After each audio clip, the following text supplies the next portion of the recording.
como para que hablemos el mismo idioma. Mm, lo importante es lo que yo digo, ¿listo? Este es un tema que para poder entender familiar, pero de todas formas, si en algún momento tienen alguna pregunta o algo, hablen porque no puedo ver si levantan la mano o no, ¿vale? Entonces vamos a arrancar. Este último tema es pancreatitis aguda, que es un tema un poco complicado porque hay muchísimas guías, muchísimas formas de tratarlo, pero yo les voy a guiar es cómo diagnosticarlo, cuándo tener como signos está yendo mal, y cuándo puedes hacer como cositas extras o adicionales por su paciente, ¿listo?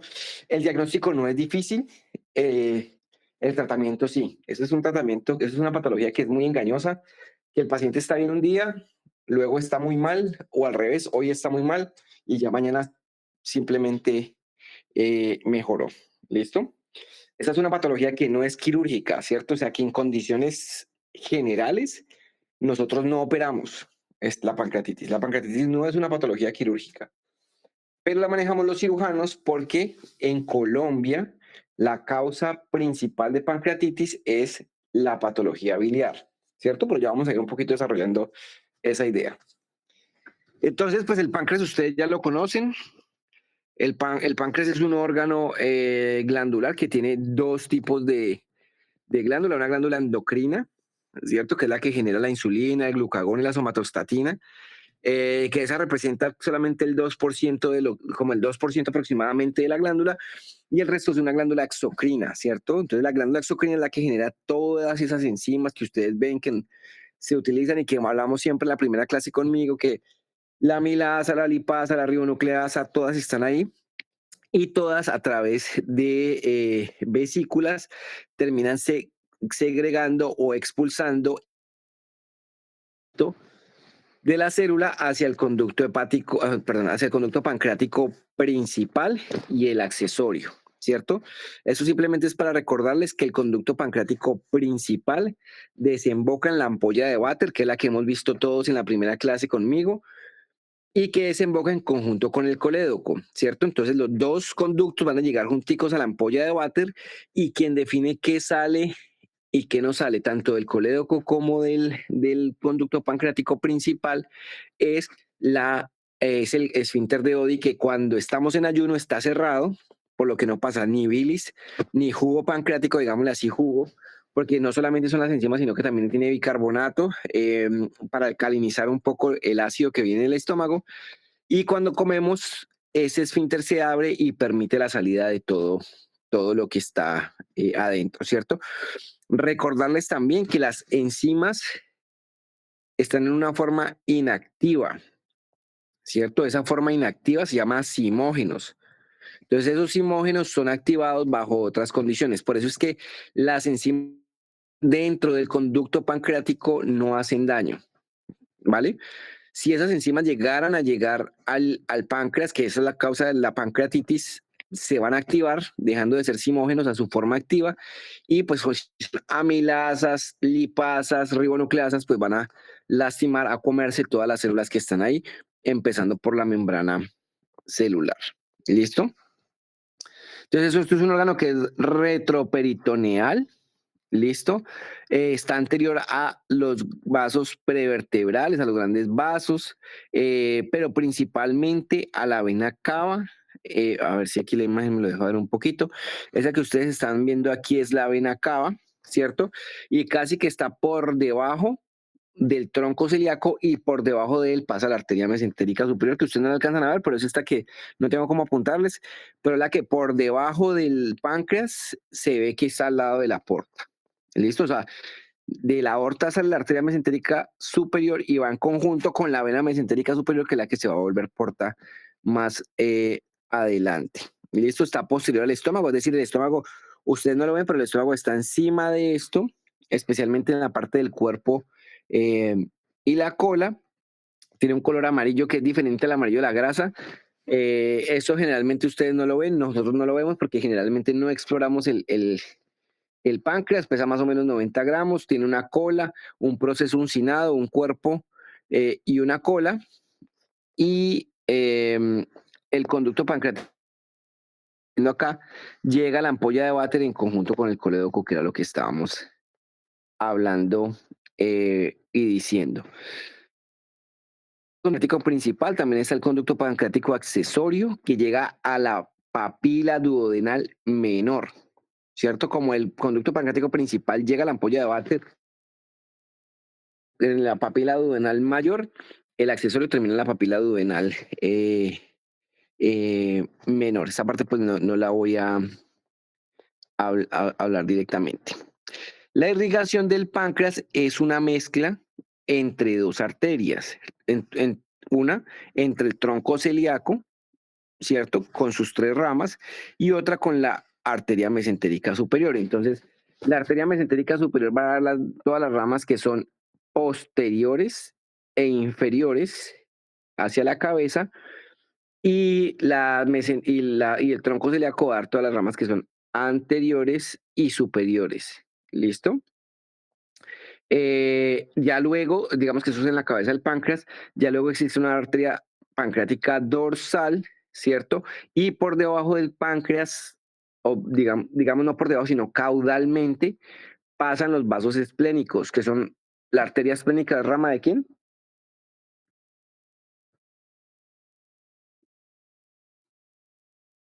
Del tronco celíaco. Del tronco celíaco, correcto. Muy bien. Pues digamos que aquí lo estamos viendo. Ay, perdón. Aquí lo estamos viendo un poco mejor. Entonces, aquí se ve cefálico, pero realmente es caudal. Pasa esta arteria que ustedes ven así tortuosa, que es la arteria esplénica, esta de acá, que va a darle al vaso. Y en la cabeza lo que vemos es una anastomosis entre ramas del tronco celíaco de la arteria y ramas directas de la arteria mesentérica superior, y esta sería la arteria pancreática dorsal, ¿cierto? En esta parte no me voy a volver mucho sobre cuáles son sus funciones. La exocrina ya les dije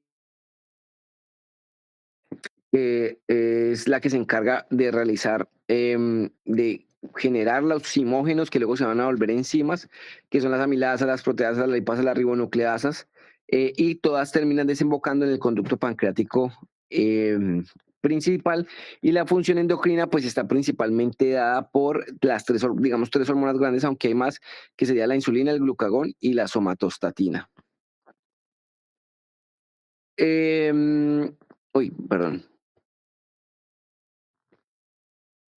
Importante es que solo el 2% del páncreas es endocrino, o sea, todo lo que produce insulina, glucagón y somatostatina solamente es el 2%. El resto es la parte exocrina. Y es muy importante digamos, como el jugo pancreático, porque no solamente se encarga de llevar las enzimas, sino que también se encarga de volver ese quimo ácido que viene del estómago a un quimo que sea más alcalino, para poder que pueda pasar por todas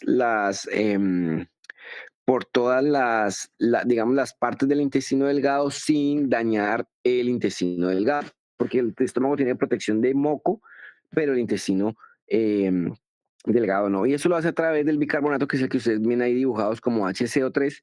Ese es el bicarbonato y es el que digamos que más entra como una sustancia alcalinizante para ese quimo que es el que ustedes están viendo ahí.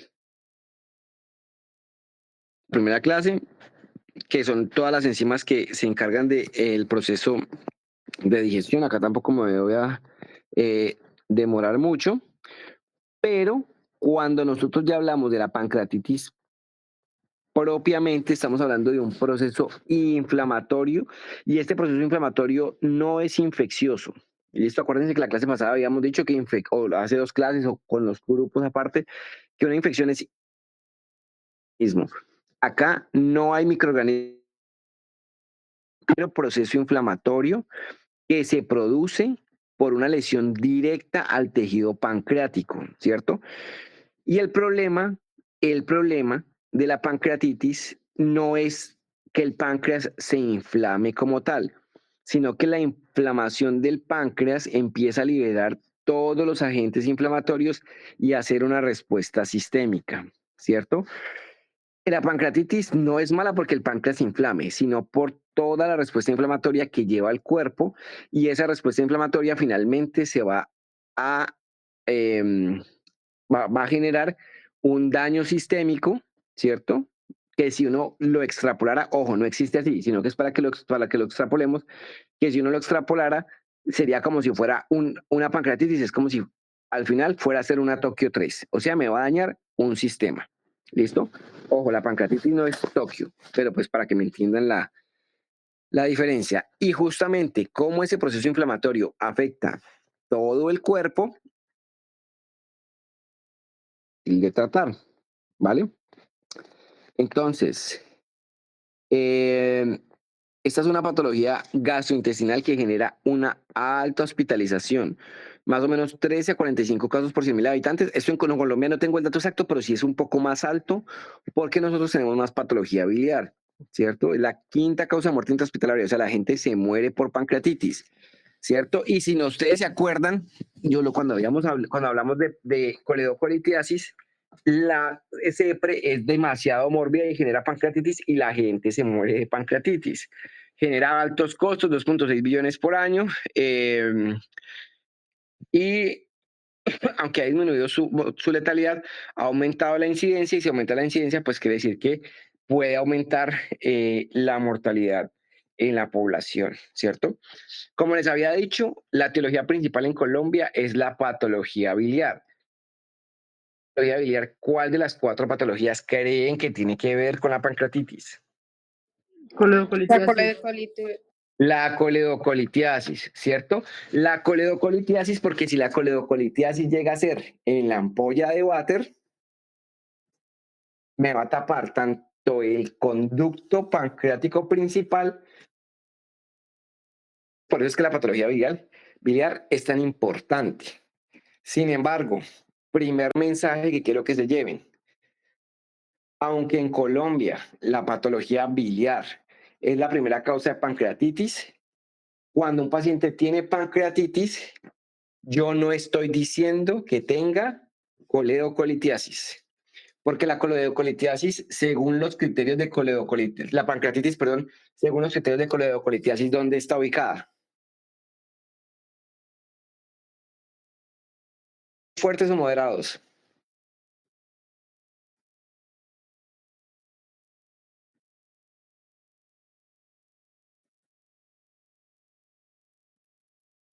Muy fuerte. No estaba. Sí está, pero no están muy fuertes ni en fuertes, está en moderados.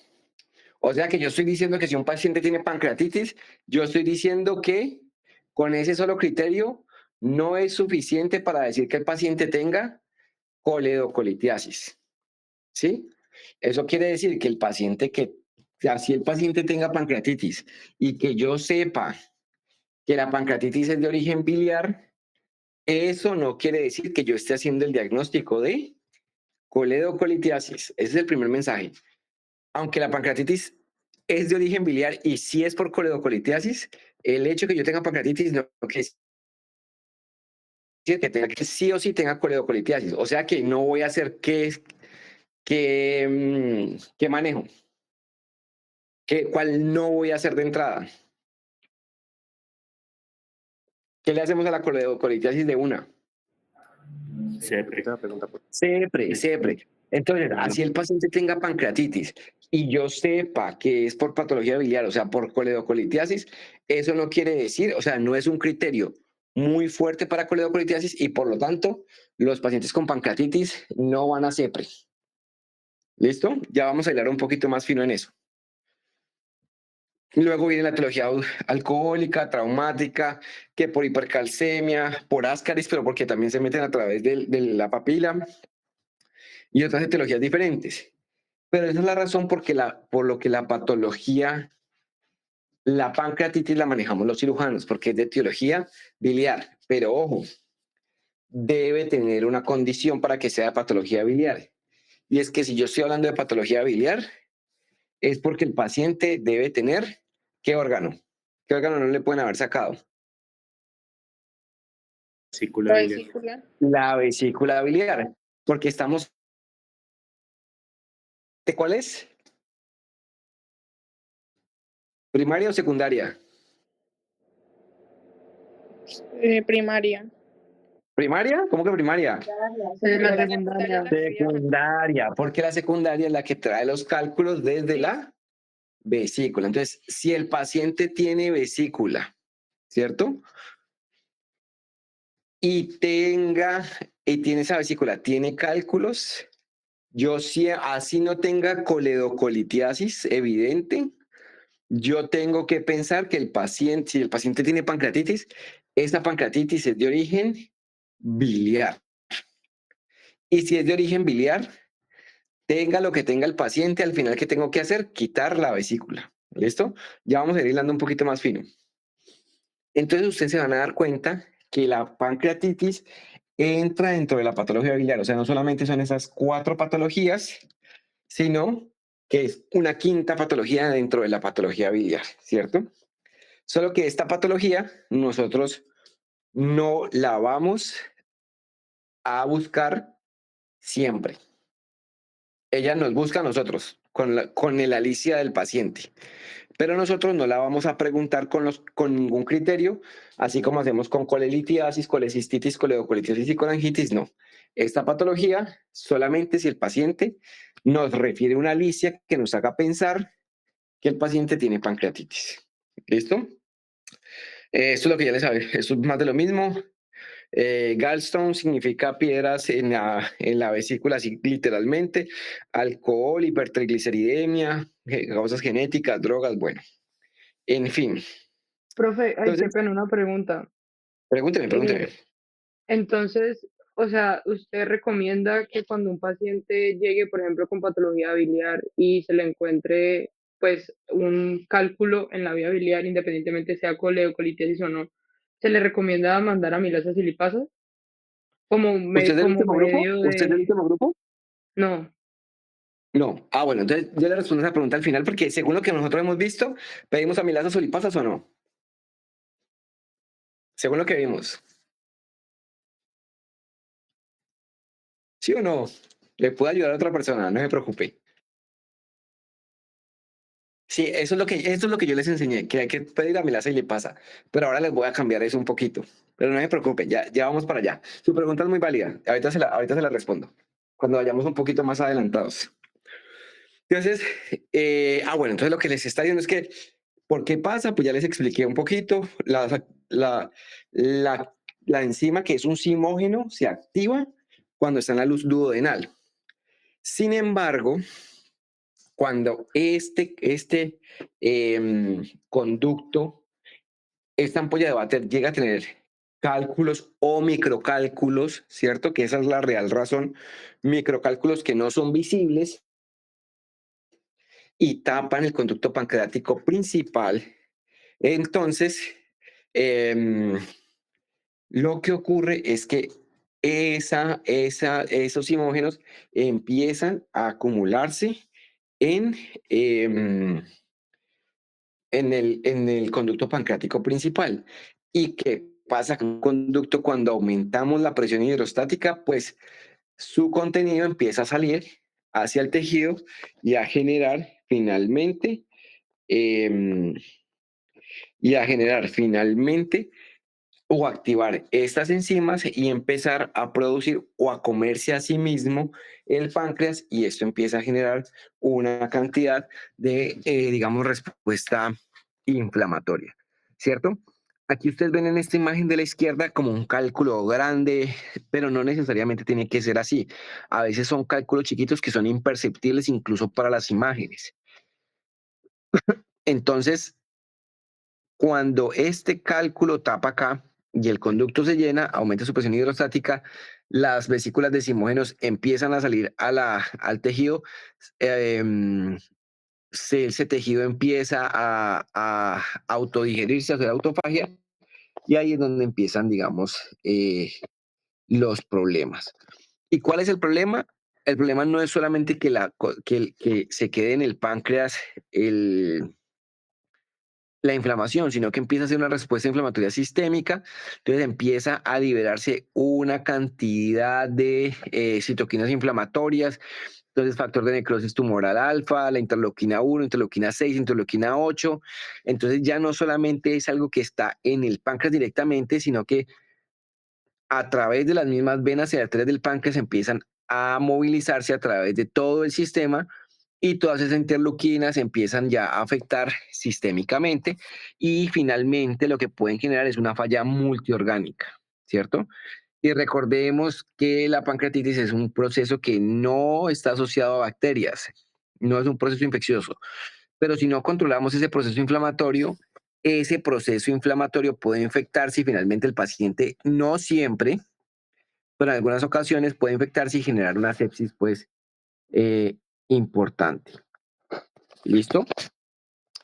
Entonces, lo que ocurre es que uno le enseñan cuadráticos de la pancreatitis, ¿cierto?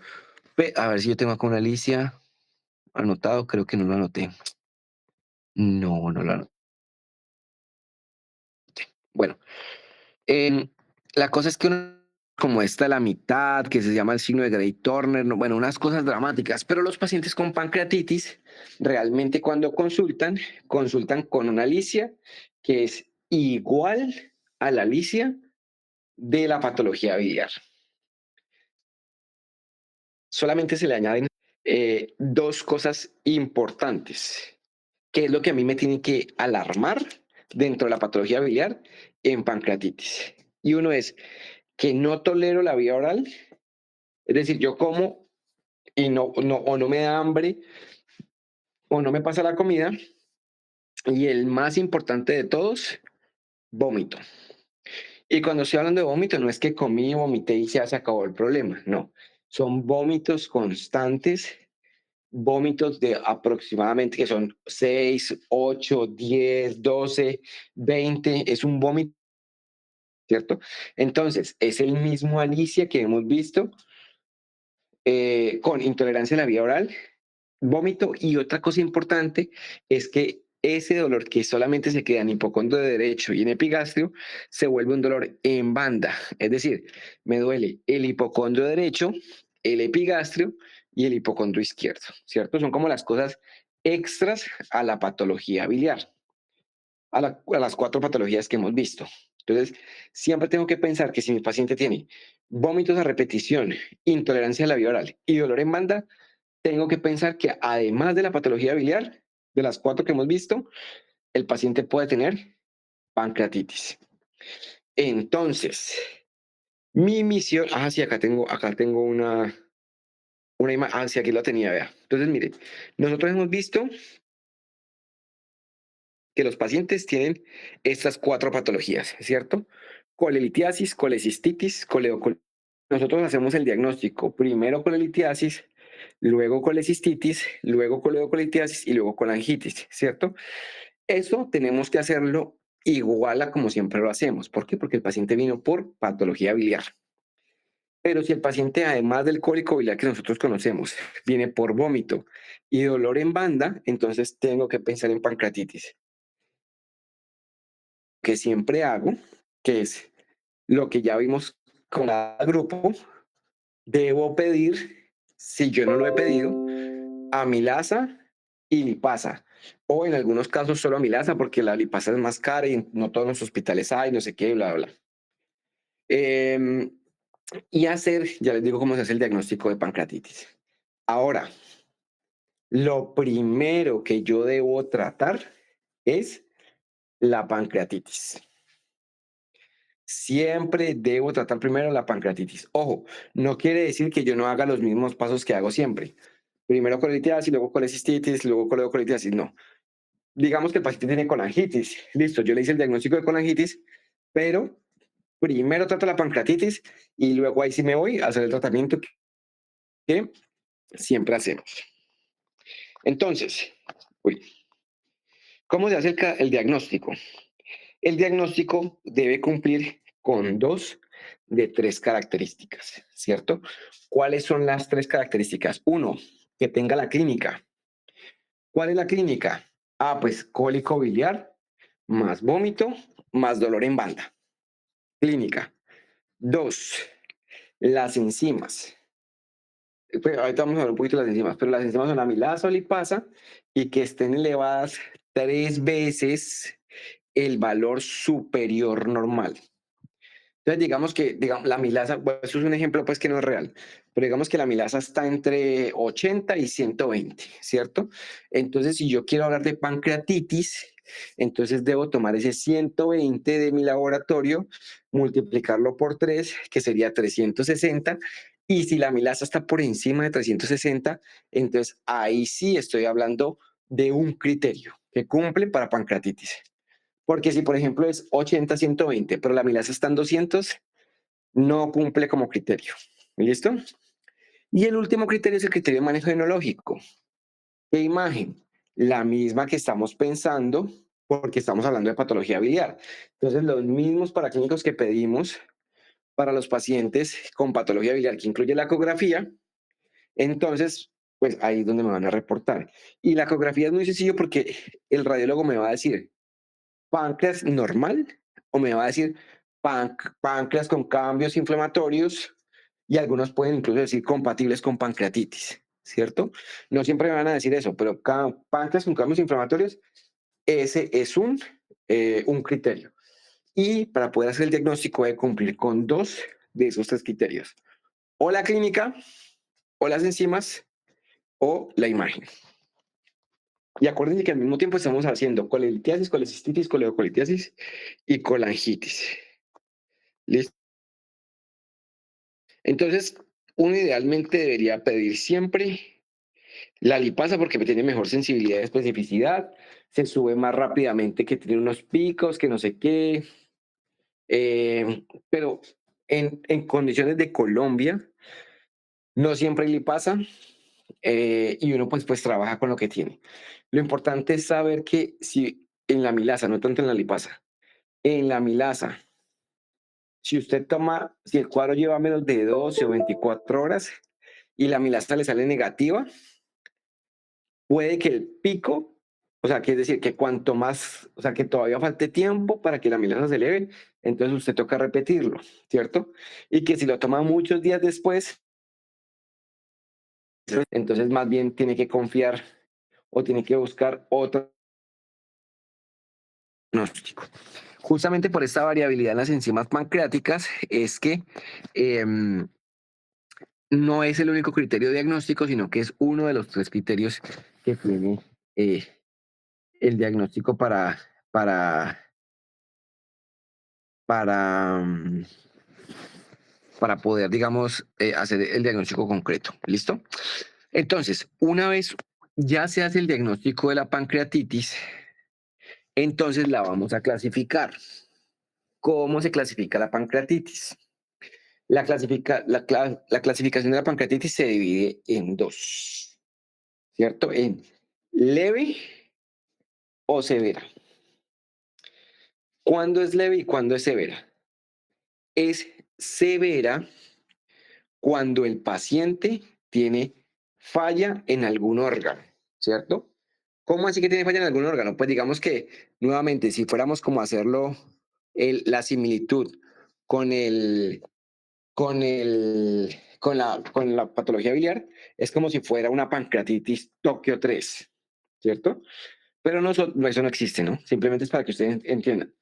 Un paciente que tenga falla en un órgano, que tenga una falla renal, que tenga una falla hepática, que tenga una alteración hematológica, que tenga una alteración neurológica, ¿cierto? Que tenga una alteración respiratoria, esa falla de ese órgano quiere decir que la pancreatitis es severa. Y al hacerse severa, quiere decir que su manejo no es ni en urgencias ni en hospitalización, sino en UCI. ¿Vale? Pero ese severo tiene una división extra. Entonces, perdón.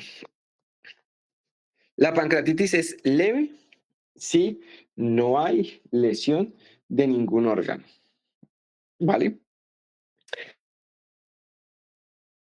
Y va a ser, si el paciente es llevado a UCI y ese daño de ese sistema se resuelve en las primeras 48 horas, entonces ya no se va a llamar severa, sino que se va a llamar moderadamente severa. ¿Cierto? Pues suena como que no sé quién se inventó eso, nomás para hacernos daño a nosotros, pero se lo inventaron así. Y si el daño persiste por más de 48 horas, entonces se va a llamar solamente severa. Ambas son severas. Pero porque eso es importante, porque si yo tengo un paciente que tiene una pancreatitis moderadamente severa, le va a ir bien. Yo sé que a ese señor o a esa señora le va a ir bien, porque está respondiendo al tratamiento, que ahorita vamos a ver cuál es. Ahora, ¿cómo nosotros sabemos si es severa o no es severa? En Tokio es fácil porque están los sistemas y ustedes ya saben qué paraclínicos pedir, que probablemente les preguntaré en algún parcial que tengan la otra semana. Pero en pancreatitis es un poquito más complejo. En pancreatitis se utilizan escalas. Escalas y no son escalas, hay escalas propias de pancreatitis, pero generalmente son escalas de mortalidad. Quiere decir que cuando yo tengo cosas diferentes, o sea, cuando tengo paraclínicos alterados, pues eso aumenta el riesgo que yo me muera si estoy hospitalizado. ¿Listo? Yo se las voy a mostrar, no se preocupen, no se la tienen que aprender, porque no es complicada, pero sí tiene muchos ítems, entonces no se preocupen, simplemente es para que vean y sepan que existe y que hay que aplicarla. ¿Listo? Entonces es esta, que se llama Apache 2. El Apache 2 es un sistema de clasificación de mortalidad que tiene en cuenta 4 ítems. ¿Listo?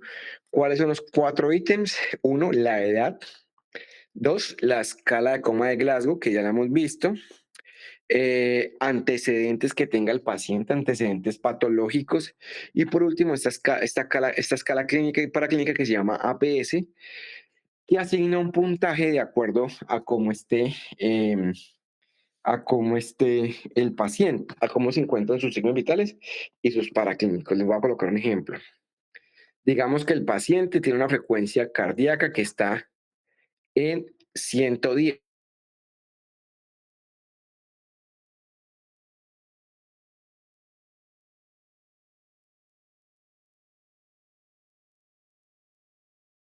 ¿Qué hago? O sea, sumo cada ítem, me suma de este APS, me da un punto, lo coloco aquí donde dice APS, el Glasgow me va a dar un puntaje entre 3 y 15, lo coloco aquí, la edad otro punto y alguna enfermedad previa otro punto y eso lo sumo y me va a dar un puntaje, ¿cierto?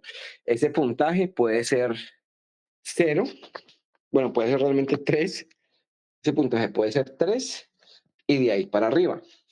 Cuanto más alto sea el puntaje, más aumenta la mortalidad, ¿cierto? Y pacientes que tengan un puntaje por encima de 8, esos pacientes deben ir a UCI, porque el riesgo por encima de 8 es como del 70% de morirse. Así el paciente esté sentado, relajado, playero, no importa, con un Apache elevado, lo mandamos a UCI. ¿Listo? Existen otra cantidad. Esta, por ejemplo, es BISAP, está Baltasar, pero Baltasar es para ver imágenes en páncreas. Hay muchas escalas. La que más utilizamos en Colombia se llama Apache 2, que es la que les acabo de mostrar. Nuevamente, no se la tienen que aprender, deben saber que existe. Bueno, una cosa aquí me voy a devolver. Si ustedes se dan cuenta, ¿cierto?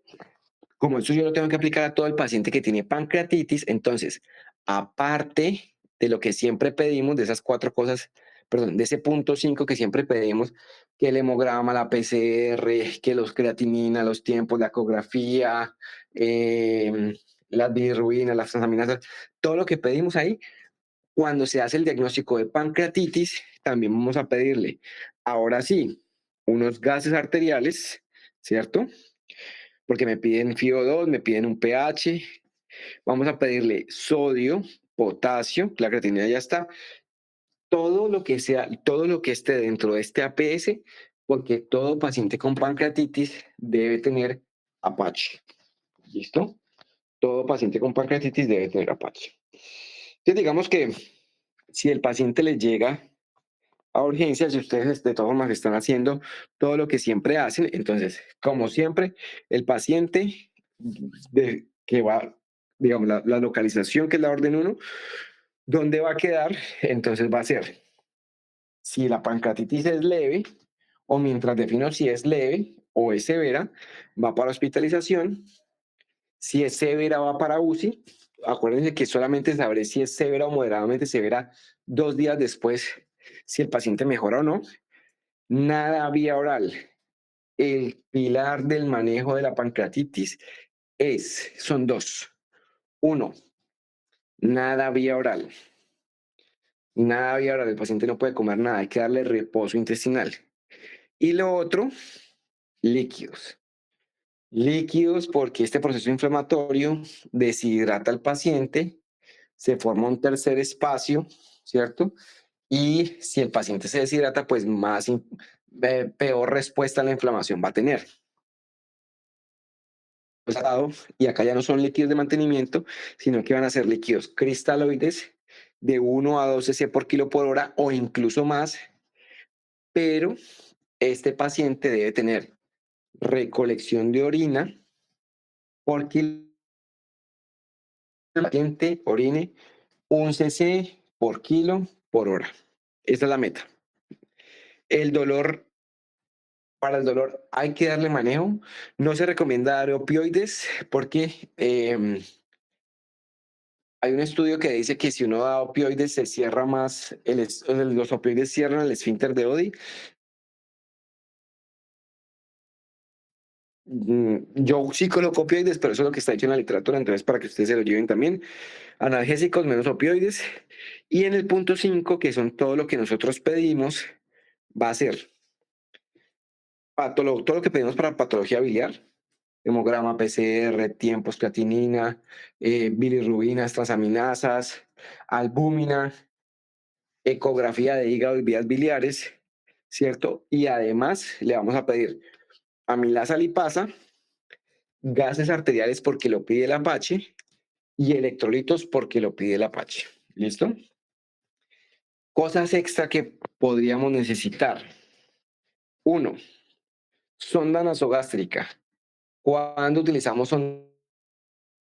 Cuando el paciente, el vómito persiste y no se puede controlar.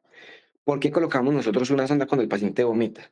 Porque cada que el paciente vomita, tenemos una pérdida no controlada de electrolitos. Entonces, nosotros le colocamos una sonda nasogástrica, es decir, que va hasta el estómago, para realizar el drenaje. Porque un paciente vomita, porque el proceso inflamatorio es tan grande que genera un hilio. ¿Qué es un hilio?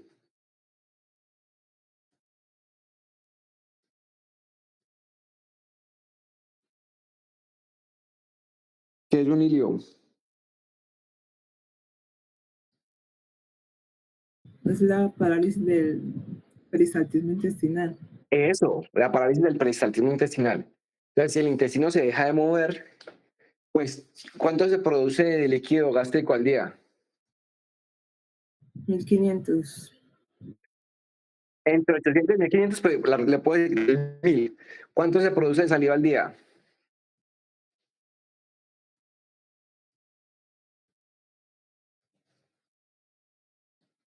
También son 1500, ¿no? Sí. 1000. Entonces ahí ya van 2000. Y si usted tiene un hilio, ¿dónde quedan esos 2000?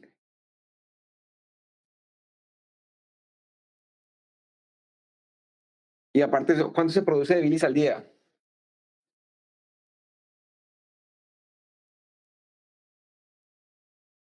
Mil. De líquido pancreático,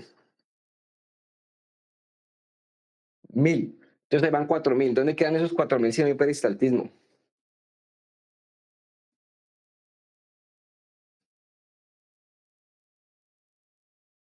¿Dónde quedan?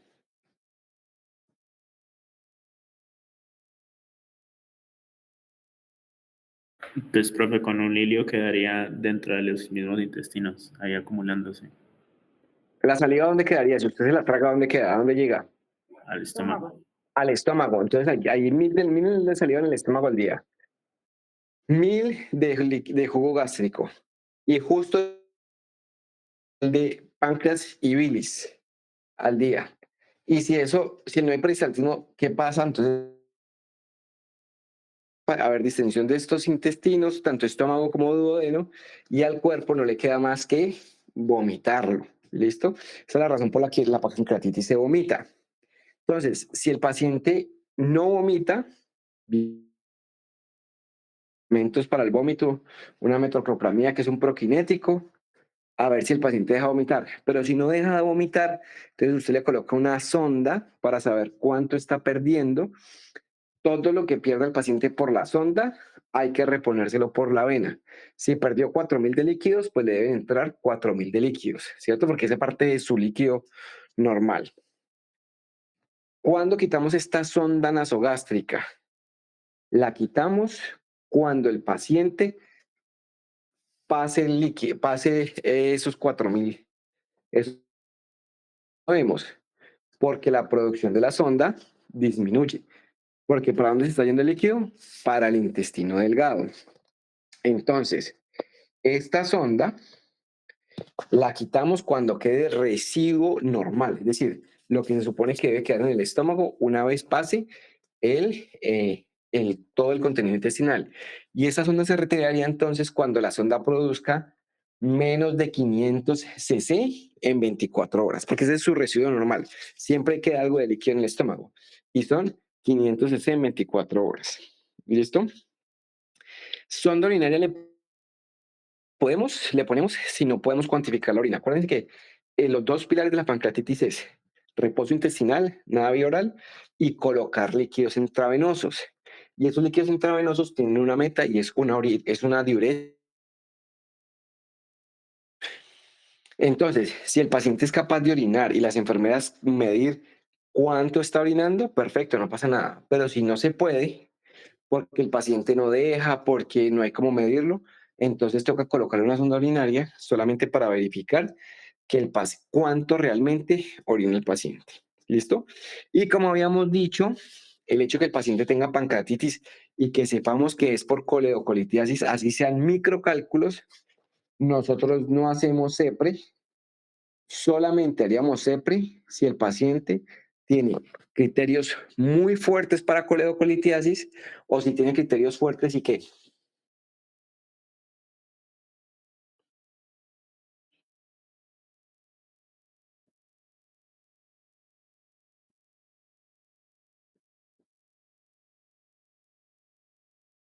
¿qué hacemos con un paciente con criterios fuertes de coledocolitiasis? Este es un repaso para el parcial.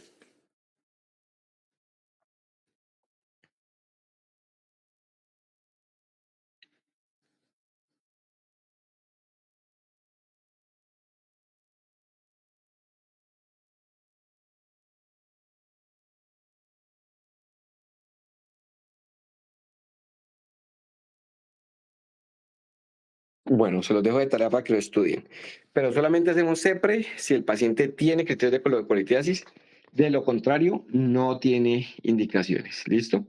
Entonces, como les dije, los dos pilares importantes de la pancreatitis es nada vía oral y la colocación de líquidos.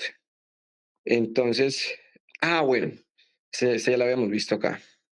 Una cosa súper importante, si estamos diciendo, digamos que el paciente no tiene coledocolitiasis, sino que tiene ni colecistitis, sino colelitiasis sintomática, ¿cierto?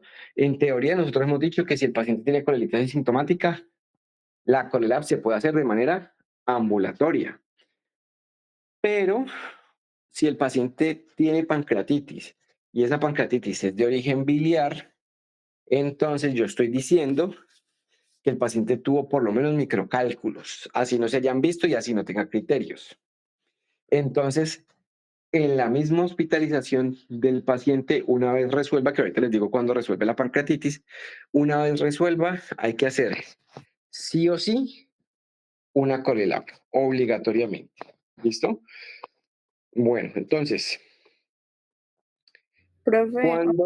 Sí. igualmente sería el mismo tratamiento para coledocolitiasis, o sea, CEPRE y COLELAP. Pero si tiene coledocolitiasis, o sea, si cumple con los criterios de coledocolitiasis. No Si entendí. si tiene solo pancreatitis, no. O sea, si tiene solo pancreatitis, no es CEPRE. Ok. Si tiene solo pancreatitis. Pero, ¿y usted cómo sabe si tiene coledocolitiasis o no? Pues coge y le hace al paciente los mismos criterios de coledocolitiasis que usted hace, que ya hemos aplicado. ¿Sí? ¿Sí le queda claro? Sí, profe, gracias. Listo, perfecto. Entonces, creo que esta diapositiva no... Bueno, más que nutrición, cuando iniciamos, dijimos que los dos pilares son los líquidos y la vía oral, y nada vía oral, ¿cierto? Entonces, cuando nosotros arrancamos nutrición a los pacientes, entonces, si el paciente tiene sonda, nada, no come. ¿Listo? Y dependiendo del número de días que esté, pues ya hablaremos, o sea, buscar algo que se llama nutrición parenteral, que es darle nutrición por la vena. Si más o menos son 5 días, eso depende de cada hospital, 3, 4, 5, 6 días sin comer, pues entonces ahí sí le hacen la nutrición parenteral. Si el paciente no tiene sonda, solamente le iniciaremos vía oral cuando le hayamos podido quitar la sonda. ¿Listo? Si el paciente no tiene sonda nasogástrica, le vamos a iniciar vía oral cuando al paciente le dé hambre. Porque como les dije, como estos pacientes tienen hilio, no tienen hambre. Cuando le dé hambre, le iniciamos. Y no es como dice acá que en menor de una semana. No, esto puede pasar. Leve o moderada, no importa. Leve o severa, perdón, no importa. Le iniciaremos la vía oral, que puede iniciarse al día, a los 2 días, a los 3 días, a la semana, el tiempo que sea necesario. Cuanto más rápido coma el paciente va. Y esto es porque quiere decir que el cuadro está resolviendo. ¿Listo? Entonces, ¿cuándo iniciamos el paciente? ¿Cuándo iniciamos nutrición? Cuando el paciente tiene hambre. Si el paciente tiene hambre, le damos comida, la tolera y no vomita, entonces en ese momento vamos a decir que la pancreatitis quedó resuelta. ¿Listo? Y una vez el paciente empiece a comer, pues ya le podemos bajar los líquidos, ¿cierto? Porque el agua ya no la va a necesitar por la vena, sino que la va a necesitar la puede tomar por la boca. Una cosa muy importante que no les he dicho. Si el paciente llega a tener criterios, yo les dije que lo primero que hay que tratar es la pancreatitis, ¿cierto? Lo único que se maneja primero que la pancreatitis es la coledocolitiasis y la colangitis, ¿cierto? Si yo digo que el paciente tiene coledocolitiasis y está evidenciada dentro de los criterios que hemos visto, el manejo de la colangitis es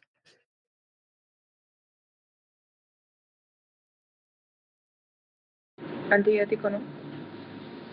bueno, iniciar antibiótico, si es colangitis y antibiótico. Pero ¿cuál es el manejo de la coledocolitiasis? Siempre. Siempre. Entonces, si yo sé que la pancreatitis es por la coledocolitiasis y el paciente tiene coledocolitiasis, esa pancreatitis no va a mejorar hasta que yo haga CEPRE. Es el único examen dentro de los 4 que se hace, digamos, dentro del manejo de las 4 patologías de la vía biliar, que se hace de primero.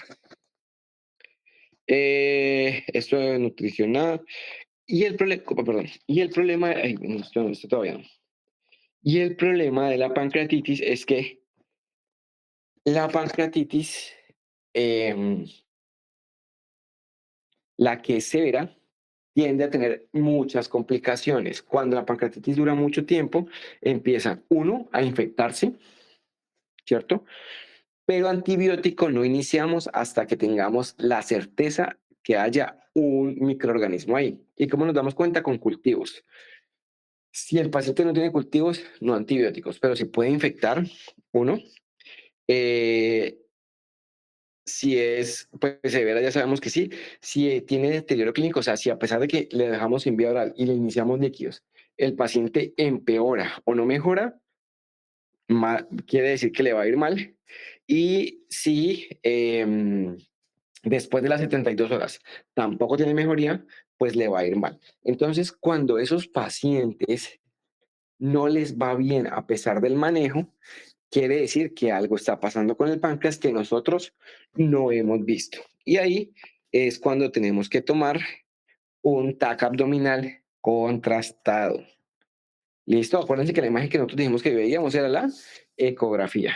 Cuando tomamos TAC, cuando el paciente no mejora, cuando el paciente mejora y luego vuelve a empeorarse, cuando en el examen físico encontramos masa palpable, pero no la masa palpable del plastrón, sino masa palpable en el epigastrio o en el hipocondrio izquierdo, o si la ecografía al momento de realizar el diagnóstico no es el páncreas. En esos momentos tendremos que pedir un TAC. Cuando sospechamos que esté infectado, cuando haya un deterioro clínico, es decir, cuando persista en el tiempo sin mejora o cuando mejore y empeore nuevamente, entonces estamos diciendo que ahí hay una sospecha de sobreinfección y lo que tenemos que hacer es tomar hemocultivos, el tag que estábamos viendo y si vemos alguna sospecha adentro, pedimos una muestra a través de una aguja guiada por imagen, que puede ser por TAC o por ecografía, y es la única indicación que tenga manejo antibiótico que debe recibir pues prolongadamente. ¿Listo? Este antibiótico también debe cubrir gram negativos y anaerobios como siempre lo hemos visto. Sí, digamos que cuando los pacientes no mejoran, empiezan a formarse, digamos, como cuerpos de necrosis, ¿cierto? Dentro del páncreas, que es justamente la acumulación de todo ese líquido y todos esos detritos del tejido pancreático, y eso se llaman necrosis, y hay maneras de observarlo a través del páncreas, y esto puede o infectarse o molestar mucho al paciente o hacer que el paciente tenga un tercer espacio muy grande. Entonces se puede manejar con una aguja percutáneo o con una aguja a través de una endoscopia, pero pues no se me vayan a complicar. O incluso llevarse cirugía, pero en casos muy, muy extremos, pero no se me vayan a confundir con esa parte. ¿Listo? ¿Cuándo hacemos la Colelab? Una vez esté resuelta. Una vez esté resuelta la pancreatitis, ¿cierto? ¿Por qué? Porque recurren rápidamente. Entonces, en la misma, y los problemas no es que recurra, el problema es que las recurrencias suelen ser más severas. Entonces, una vez esté resuelta la pancreatitis, se debe realizar la Colelab. ¿Listo? Preguntas que tengan. Profe, esa masa palpable que usted dice que aparece en el epigastrio, ¿eso es diferente, o sea, al signo de Courvoisier-Terrier o es el mismo? Es diferente, es diferente. El síndrome de Courvoisier-Terrier es no es que ni siquiera es un hematoma, es la coloración. No, perdón, el de Courvoisier-Terrier es un signo de la vesícula, no es un signo del páncreas, estaba pensando en otro. Es un signo de la vesícula y es cuando la vesícula se pone dura, ¿cierto?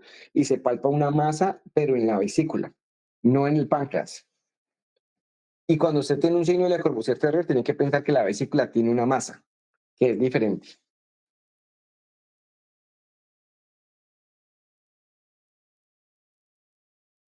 ¿Claro? Doc, qué pena. Sí, pregúnteme. Yo tenía entendido, de pronto obviamente está mal, pero yo tenía entendido que esa era que la vesícula como se desplazaba por el como sea de la cabeza de páncreas, ¿no? No Yo también necesariamente. De hecho, tenía lo este signo mismo. de Courvoisier-Terrier lo que hace pensar es un signo de cáncer de vesícula, no un signo de cáncer de la cabeza del páncreas. Y es que la vesícula se pone dura, se llama vesícula como en porcelana, se pone dura, dura, dura, dura, y es porque está invadida generalmente por un tumor. El de Courvoisier-Terrier. Los tumores de cabeza de páncreas raramente se sienten en el examen físico.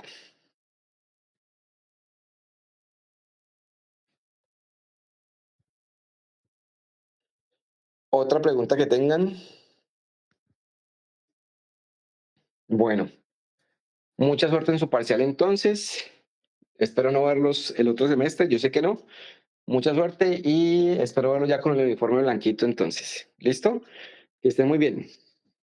Gracias, profe. igualmente. Gracias, profe. Gracias, profe. Gracias, profe.